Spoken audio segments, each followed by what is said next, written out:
ये जर्नी तो वाकई बहुत ही टिपिकल थी, बहुत टफ सिचुएशन थी, मुश्किलें बहुत थी इसको करने में। मैं थोड़ा फ्लैशबैक में जाना चाहूँगा। जब मैंने इसको पहली बार शुरुआत किया था 2016 में, जब मैंने नेटवर्क मार्केटिंग को पहली बार जब ज्वाइन किया 2016, मेरा कॉलेज कंप्लीट ही हुआ था और मैंने सेफ शॉप कंपनी मैंने ज्वाइन की थी बाइनरी कॉन्सेप्ट में। और 1 साल मैंने उसको किया, 1 साल मैंने किया और उसमें तकरीबन मैंने 350-400 लोगों की टीम बनाई। और किसी कारणवश अपलाइन जो थे वो उन्होंने कुछ चीट फ्रॉड किया। और पहले क्या होता था उस समय में कि जो ये ऑनलाइन का जो प्रोसीजर था उस समय आ ही रहा था। तो पहले जो ज्वाइनिंग लगती थी वो डिमांड ड्राफ्ट से लगती थी, तो 8-10 आईडियों का। और उस कंपनी में ऐसा भी था कि 10 से 12 हज़ार से ज्वाइनिंग होती थी, तो तकरीबन 10 से 12 आईडियों का उन्होंने ऊपर नीचे किया और 1-1.5 लाख का नुकसान हो गया मेरी टीम में। तो किसी इस कारण से क्या हुआ कि मेरी टीम पूरी कोलैप्स हो गई। फिर उसके बाद मैंने 6 महीने का ब्रेक दिया, फिर मैंने दोबारा से इसको करने की कोशिश की। तो सेम कंपनी में मैंने दोबारा से ज्वाइनिंग की किसी दूसरे लीडर के साथ, लेकिन उनका भी सपोर्ट अच्छा नहीं था। और फिर वो 2 महीने में मैंने उनका साथ छोड़ दिया।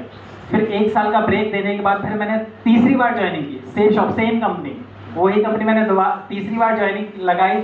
और इस बार डिस्टेंस ज़्यादा होने की वजह से जो हमारे अपलाइन थे, जैसे मैं ललितपुर में काम कर रहा था और वो झांसी के थे, तो वो उनका अप एंड डाउन नहीं हो पा रहा था, तो वो भी मुझे छोड़ना पड़ा। उसके बाद मैं भोपाल जब शिफ्ट हुआ तो भोपाल में फिर मैंने बीएड वगैरह शुरू किया। मुझे ये था कि मैं नेटवर्किंग अब नहीं करूँगा। तो जब मैं बीएड कर रहा था, एजुकेशन ले रहा था, तब पहली बार मुझे वेस्टिज का प्लान देखने को मिला 2020 में।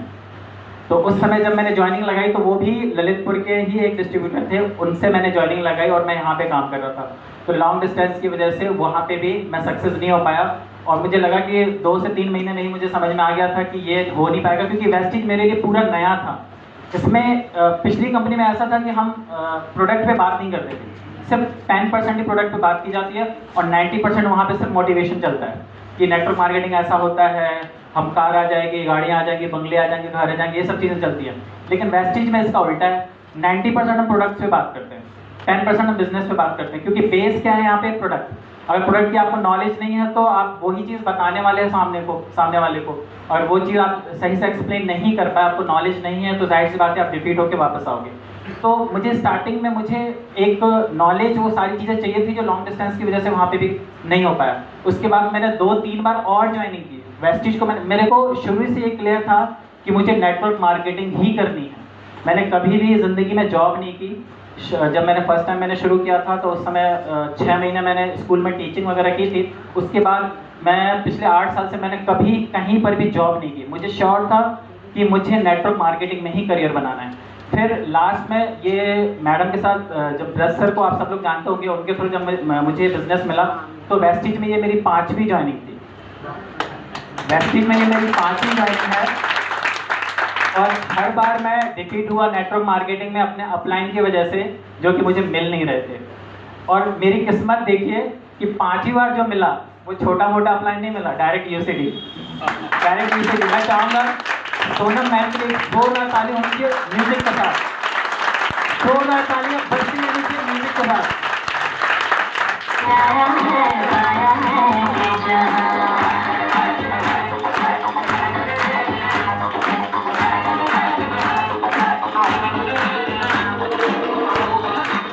Thank you. सोनम मैम का बहुत बड़ा रोल है मुझे यहाँ तक पहुँचाने में, और इनकी वजह से मैं अभी ये अचीवमेंट मैं ले पाया हूँ। जब मैं शुरू में आया था तो मैंने मैम को बोला था कि मुझे आपका फर्स्ट टाइम तो मैं मैम को बोल ही रहा था कि यहाँ से शुरू कैसे करना है, क्योंकि प्रोडक्ट की शुरुआत कैसे करेंगे, बताना कैसे शुरू करेंगे। तब मैम ने सारी चीज़ें मुझे डिटेल में बताई कि इसको कैसे कैसे शुरू करना है और कैसे लोगों को बताना है। तो ऐसे करके करीब 1.5 से 2 महीना मैंने लिया मैम का, और इसको अच्छे से सीखा कि मैम कैसे प्रेजेंट कर रही हैं, कैसे आंसर कर रही हैं। हर एक प्रोडक्ट के बारे में, जिस प्रोडक्ट के बारे में भी वो डेमो दिखाती थी, तो मैं डिटेल में उसको सुनता था, ऑब्जर्व करता था कि कब कहाँ किसको क्या बोलना है, कैसे बताना है। तो इस तरीके से मैंने शुरुआत किया।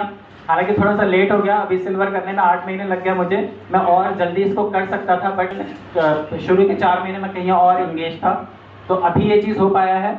और मैं थैंक यू कहना चाहूँगा पूरी टाइगर टीम को। मैं टाइगर टीम के जो फाउंडर हैं हमारे BL विश्वकर्मा सर, इनका मैं बहुत शुक्रिया अदा करना चाहूँगा, पूरी फैमिली का एक्चुअली, कि सारे लोग इतने इतने फैमिलियर हैं, इतने स्वीट हैं, इतने अच्छे नेचर के हैं कि इनके सपोर्ट के बगैर ये हो ही नहीं पाता।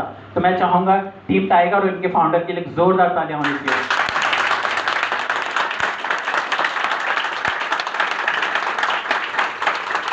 इसके बाद मेरी प्यारी सी टीम जिसके बगैर ये इम्पॉसिबल ही था। मेरी प्यारी सी टीम यहाँ पे बैठी है, यहाँ पे खास लोग बैठे हैं। मैं चाहूँगा मेरी टीम के लिए एक जोरदार तालियां होनी चाहिए।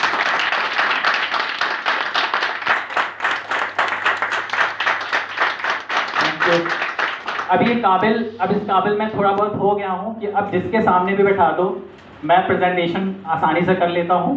और जैसे हमारे साथ जीपी सर हैं, अभी मैम ने इस काबिल मुझे बना दिया है कि मैम के सर के रेफरेंस से मैं डेली बेस पे डीएसपी के सामने बैठता हूँ। मैं कांस्टेबल होते हैं, इंस्पेक्टर होते हैं, टीआई होते हैं, इंटेलिजेंस ब्यूरो के बड़े बड़े ऑफिसर्स होते हैं, सीबीआई क्राइम ब्रांच के होते हैं, उनके सामने मैं बैठ के इन सब चीज़ों को बता पाता हूँ बिकॉज ऑफ सोनम मैम। मैं चाहूँगा उनके लिए जोरदार।